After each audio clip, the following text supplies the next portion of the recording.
Okay na yung pagkaksapaw. Manual daw kada kayo aming atungtungog iti radio sa Garaw 104.7 FM. Oras sa panakaibingit at iti sa magmamano at damdamaga itang aldaw. Manipod ka nagiti ulo nagiti damdamag lokal iti aktibidad iti Mangkayan Exploration Drilling Pailaang ken saan panagminas sigon iti Crescent Mining and Development Corporation.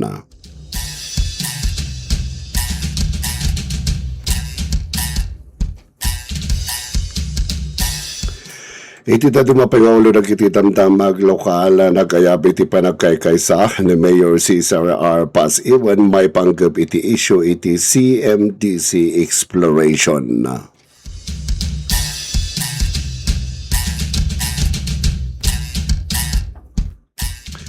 Kanayon panagiti ulo nagiti damdamag lokal iti panakaawat manipud iti publiko saknan iti manariman a dry run testing kanagiti traffic signal iti syudad ti Baguio.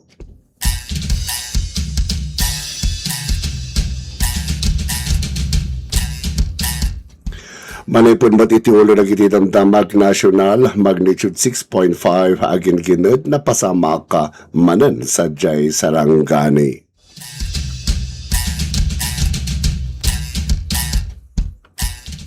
Iti na dumapayalo na kiti tamtama kamang iti BFP Cordillera, BFP Region 1 kan Region 2, mapadpadayawan na kalpasan iti naramid na kinabanwar sa Jai, Taiwan.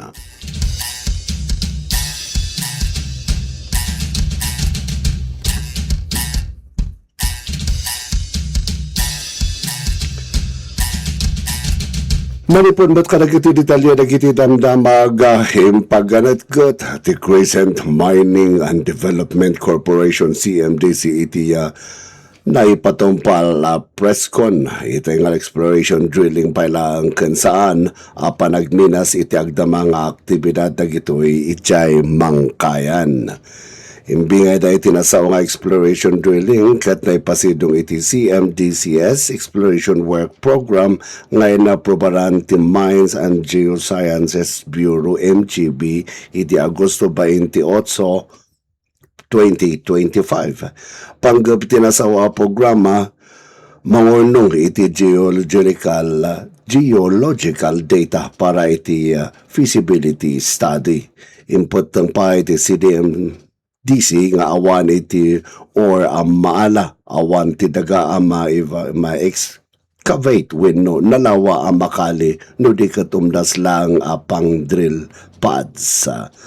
Inlawlawag tamot lang awan mat lang iti may proseso mineral gaputa kasapulan ti panagminas iti kanayunan nga approval manipod iti gobyerno ken konsultasyon iti komunidad. Inlawlawag dagitoy saan matlang asaklawon ti drilling ti agarop 533.4 nga hektarya daga.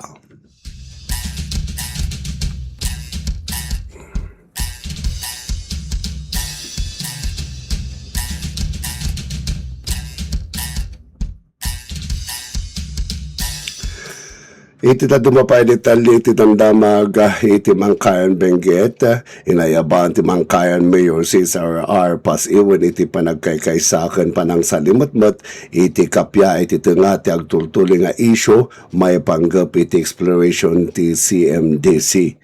Iti panangaki sasaon na iti regular flag raising ceremony kinunana kabayatan nga ada residente iti agtultuli nga mangsalaknib kadagiti talon ken pagbiaganda at damet dagiti dadto mga makinkukwati daga anang itud iti pambalubos iti CMDC tapno agaramed iti exploration kadagiti dagada isuan nangipaado iti nagduduma panagkikita iti komunidad.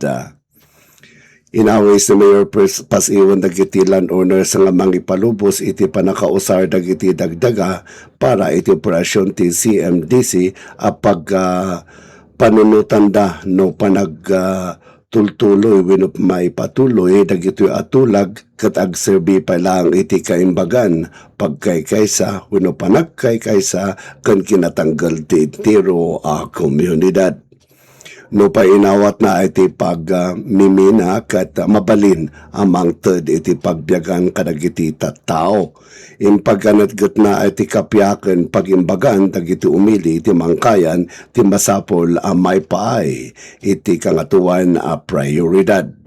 Nagnamnama met iso na ababawn iti panagdengeg ken raom iti tunggal maysa baulan iti komunidad at sumango iti masakbayan ang naunos ken para iti kaimbagan dagiti amin iti lugar. May papanmat iti temporary restraining order TRO nga inuwar ti Regional Trial Court kinunati municipal a gobyerno ti mangkayan nga urayan pa iti resulta ti maangay a panagdengeg iti kaso sakbay ang mangikudeng iti umuna witi umno nga aksyon pakairamanan dagiti masapol a legal a remedyo.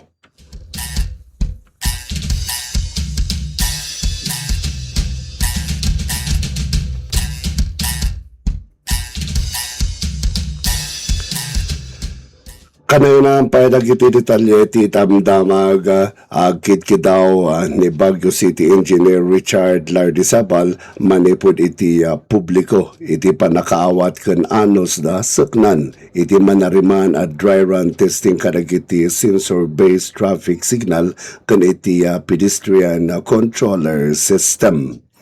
Sigon ken Engineer Lardizabal, aglagpas tinasao a dry run iti ngudto iti agtama a bulan tapno makakolekta iti umdas a traffic count. Maaramat iti panangitarmaan ti sistema. Kalpasan iti dry run, adamat lang iti may patungpal a validation sakbay ang fully activate dagiti traffic signals ken iti pedestrian controller system. May naigiti data, inputeng matlang ni Management Information and Technology Division MITD Head Francis Camaraw napatag iti testing phase tinasawa proyekto tapno makaalada iti eksakto datos wenno impormasyon maipanggap iti vehicle volume.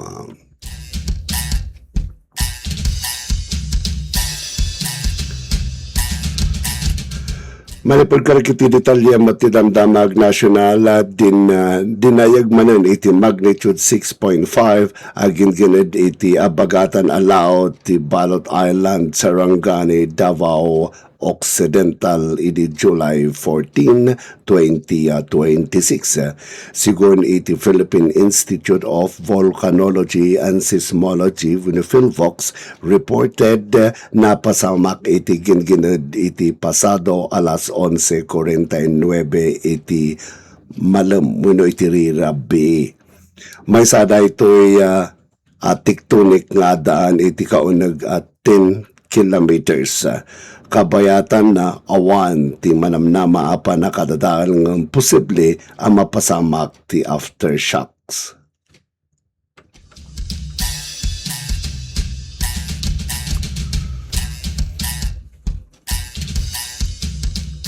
Iti dadumapay at damdamag no detalye ti damdamag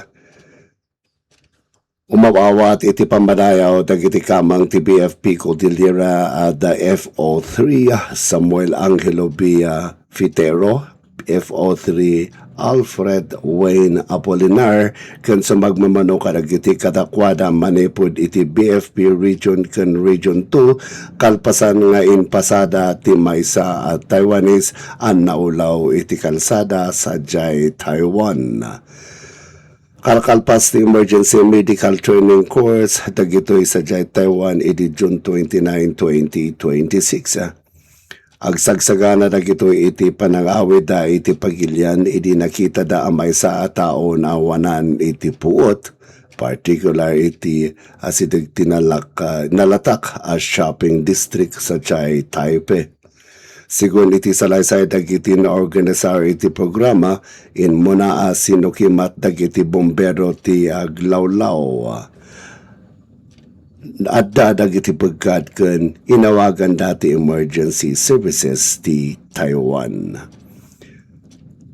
Kalpasan na, inyakar dati pasyente iti natalgad ang lugar kan sinukimat da iti puot, panag-angas kan kasasaad iti biktima aging ka asimangpot dagiti emergency services. Insikon kadagiti instructor ti training program, ti inarami dagiti bombero a Pilipino kot reflection ti disiplina nga pakita da iti 9-day course dagitoy.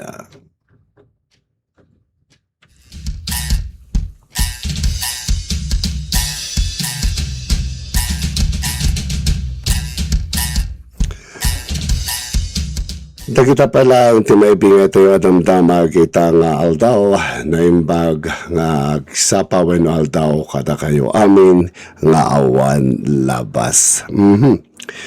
Okay, idi kalman nagtarip nung dagiti hog racers kan iti umag iti munisipyo ti Sagada kan iti dagiti da dumapay nga ahensya iti local government unit tayo dito'y Sagada. Pinagtutungtungan da po no kas asulbaran iti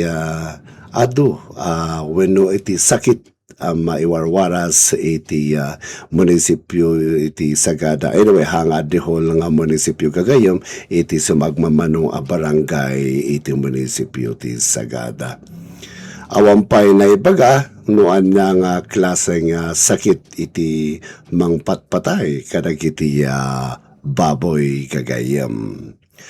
Insikon kadagiti naiala tayo kadagiti komunidad dapay meten iti nainayo iti dati kat talo lang barangay manipod iti ambasing demang dagdag pati pa'y nga itatakat na nayunan adapay matin iti sagmamano adapay iti nainayon barangay nga iti barangay Balugan kaya adapay iti maysa iti nga naaramitan na iti party iti ang kilang mahanga sigurado kung nadamet. Anyway, iti pinagtungtungan na dito'y ket Jelata Biosecurity ken awan ti usto nga panagtungtungan no kasapulan nga matisting no anya datoy klase ti sakit ti baboy amang patpatay iti baboy iti sumagmamano barangays iti munisipyo iti Sagada.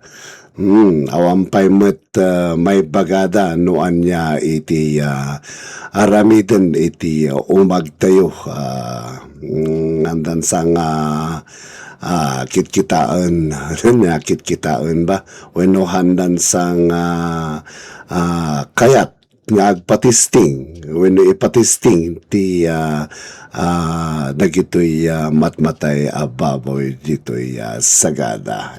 Anyway, kasta pa lang iti nirumuar pa lang ang pinagtungtungan ang dagiti umilita ti kunan iti dadu mga lugar kat tapno kano ilako da pa lang dagiti baboy da nang runa dagiti hampay nga napiktaran nga barangay nga dakadi iti mangkayat nga manglako kas pagkarikan ket manipod mot iti imparward nga in senda kadagiti barangays ket natamaan ka nga barangay iti kasta nga sakit wennohaan ket nailanan mot itay nga i-lockdown iti barangay mismo natamaan man iti sakit wenno haan. Naimbag maningal daw kada kayo amin nagagayam siyak ni Manong Yo Arafi nga nangibingay kadagiti damdamag ita nga aldaw.